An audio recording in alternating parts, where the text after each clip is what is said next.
In this video, I'm going to teach you how to connect SteelSeries Arctis Nova 5 to phone. It's a very easy process, so make sure to follow along. The Nova 5 includes a USB-C dongle. However, to connect it to a smartphone, this isn't going to be needed.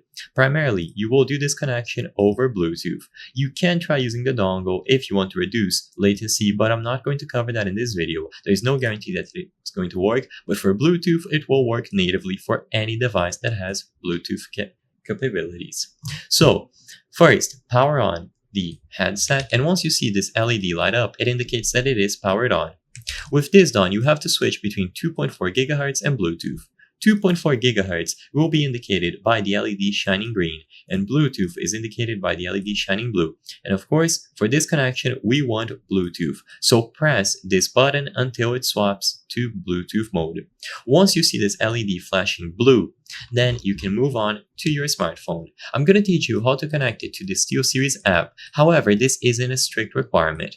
The app will give you access to things like the equalizer, you can customize different profiles, but it is optional. If all you want to do is use it on your phone, then just go into the Bluetooth settings, make sure that it is enabled, and choose it from there. But if you want to use it in the app, you download it, and immediately upon opening the app, you will see the option to pair a new device.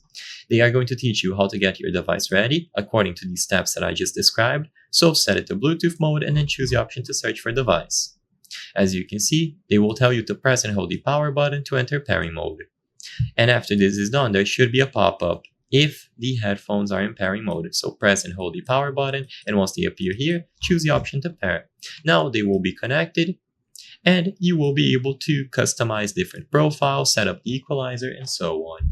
I hope I was able to help you on how to connect SteelSeries Arctis Nova 5 to phone.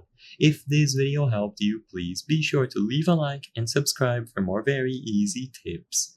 Thank you for watching.